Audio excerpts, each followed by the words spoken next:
faut souligner souvent que le sage ne joue pas le rôle du psychothérapeute, par exemple, par rapport au patient. Je souligne qu'il ne faut pas confondre, surtout pas confondre, la psychothérapie sous ses différentes formes et les enseignements traditionnels, anciens, des maîtres hindous ou tibétains, pour dépasser la condition humaine. Encore que, au départ, certaines techniques orientales puissent s'apparenter à la psychothérapie. Alors je vais essayer de préciser un peu ce que je vais dire parce que je crois que c'est une chose importante.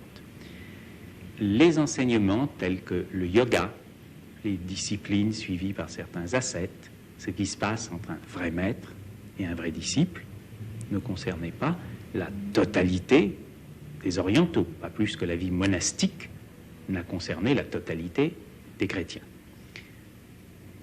À l'origine, ces enseignements traditionnels étaient destinés à des hommes ou à des femmes ayant déjà un très haut niveau d'harmonie, de qualité humaine, et qui désiraient dépasser ce qui fait les intérêts, les préoccupations du commun des hommes et des femmes. Il s'agissait, disons, de passer du niveau normal, pleinement normal, à un niveau supranormal.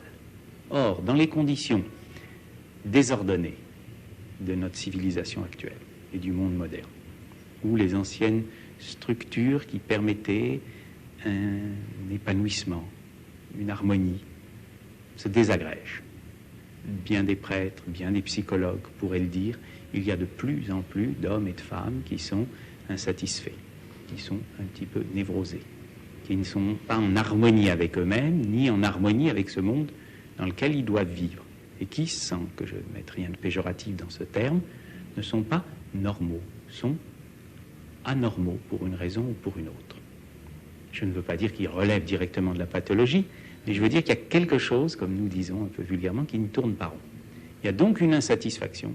Cette insatisfaction demande des compensations, donne lieu à beaucoup de mensonges intérieurs qui fait qu'on s'éloigne peu à peu de la vérité parce qu'on a du mal à supporter cette vérité.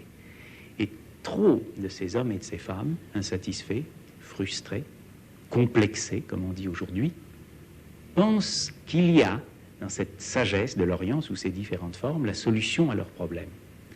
En fait, on ne peut pas aller de l'anormal au supranormal.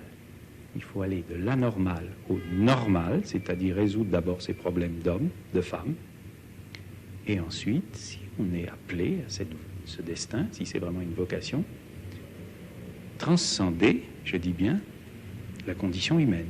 Car ma conviction profonde, après 10 ans d'expérience, d'études, de voyage en Asie, c'est qu'il est réellement possible à certains êtres d'atteindre, dès cette existence terrestre, un état d'être ou un état de conscience radicalement différent de l'état d'être ou de l'état de conscience de l'homme et de la femme qui ne s'est pas engagé dans ces voies.